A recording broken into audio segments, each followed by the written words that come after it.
तेजस्विन, इस आपका पहला रिएक्शन क्या था ये मेडल जीतने के बाद?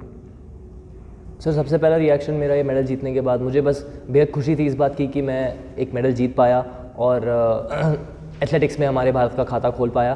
क्योंकि पिछले 2-3 दिन से हम ट्विटर पे और इंस्टाग्राम पे यही देख रहे थे कि हमारे बाकी जो स्पोर्ट्स के खिलाड़ी हैं उनने अलग अलग इवेंट्स पे, खासकर वेट लिफ्टिंग में अलग इवेंट्स पे मेडल जीते और भारत का नाम रोशन किया। तो आज मेरे दिमाग में बस ये चल रहा था कि जो मुझे ये मौका मिला है, चाहे जैसे भी मिला हो लेकिन मौका मिला है, और उस मौके को मुझे उसका पूरा फ़ायदा उठाना है। और इसलिए आज मैंने जो किया वो एक तरीके से अच्छी बात है मेरे लिए। और चाहे मतलब मैं कुछ कंट्रीब्यूट कर पाया, मुझे बस उस बात की सबसे ज़्यादा खुशी है। मेंटली किस तरह से प्रिपेयर किया इस कंपटीशन के लिए, इस मोमेंट के लिए? सो यूजुअली जब ऐसे बड़े कॉम्पिटिशन्स होते हैं, बड़े चैम्पियनशिप्स होते हैं, तो आपको पता है कि किसी का भी दिन हो सकता है उस दिन। सो आपने उन कॉम्पिटिशन्स के लिए सबसे ज़्यादा इंपॉर्टेंट होती है मेंटल प्रिपरेशन, क्योंकि आप जानते हैं कि ये एक ऐसी कड़ी है जिसके लिए आपको अगली बार ये मौका आपको 4 साल बाद ही मिलने वाला है। तो हम यूजुअली 1 दिन पहले या 2 दिन पहले तो ये प्रिपरेशन होती नहीं है। तो आप लीड अप के लिए कॉम्पिटिशन्स खेलते हैं, अलग अलग एनवायरनमेंट पे कम्पीट करते हैं, कभी बारिश में कम्पीट करते हैं, कभी बहुत बेहद गर्मी में कम्पीट करते हैं, ताकि आप बस उस सिचुएशन से फेमिलियर हो पाएँ। तो आज यहाँ पे शाम होते होते थोड़ी ठंड होने लगी और मुझे पता था कि अगर मुझे एक अच्छा चांस चाहिए तो मुझे एक क्लीन स्कोर कार्ड चाहिए होगा छोटी हाइटों में, लोअर हाइट्स पे। तो वो मेरी मेंटल पैटर्न ये था कि यार अगर मैं इन छोटी हाइट्स पे कोई मिसेस ना रखूं तो मुझे पता है कि ऊपर वाली हाइट्स पे जब बाकियों के मिसेस होंगे तो मैं ज़्यादा कॉम्पिटिटिव हूँगा। तो वो एक तरीके से मेंटल ट्रेनिंग कह सकते हैं। बट यूजुअली सबसे इंपॉर्टेंट मेरे लिए, मेरे केस में ये है कि मैं जितना सोचता हूँ उससे मैं ज़्यादा आगे ना चले जाऊँ, बल्कि मैं प्रेजेंट में रहूँ।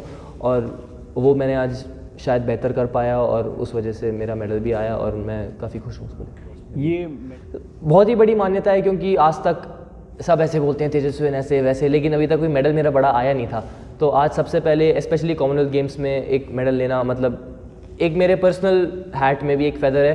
But at the same time जो लोग, जिनको लगता है कि हाई जंप में शायद इंडिया इतना अच्छा नहीं कर सकता या फिर हाई जंप में अपॉर्चुनिटीज़ नहीं है, आज शायद इंडिया का, मेरे ख्याल से, मुझे इतना पता नहीं है, बट शायद पहला मेडल था ये हाई जंप में in the history of Commonwealth Games. So बस वो देख के मुझे लगता है कि शायद इससे और लोग हाई जंप इवेंट को देखें। और जैसे हमारा पैरा हाई जंप तो बहुत ही अच्छा है, लेकिन एबल बॉडीड हाई जंप भी लोग फॉलो करें और छोटे बच्चे खेलना शुरू करें। तो उस सेंस में आई एम ग्लैड कि जो मैंने किया वो एक शायद पड़ाव बन पाया अगले पीढ़ी के लिए। Okay, I am switching to English now.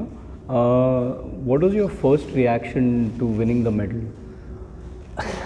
My first reaction was just, pure happiness. I was overjoyed that, I had this medal, and I was at least going back with something.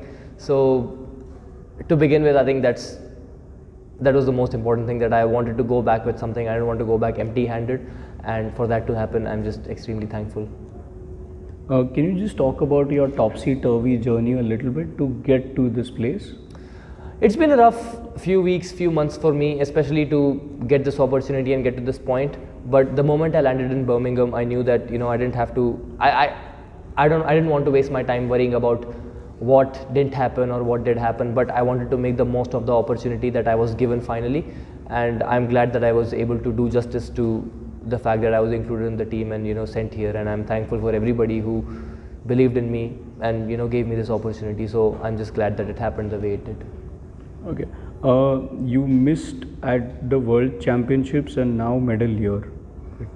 Well, I didn't go to the World Championships because now the sport's a little bit different. Back in the day, if you jump high, there was like one qualifying standard, and if you jumped high or if you were in the season's top list, you'd be able to qualify for such meets. But now the sport's a little bit different in the sense that you have to compete in higher ranked meets to make World Championships and Olympic Games. And me being in the collegiate system all this while, I was a college student, so I wasn't able to compete in as many higher ranked meets. So that was the reason I wasn't able to qualify for the World Championships. But that being said, Commonwealth Games, bronze medal, yes, all that's fine. But most importantly, I was able to get those valuable ranking points for the future.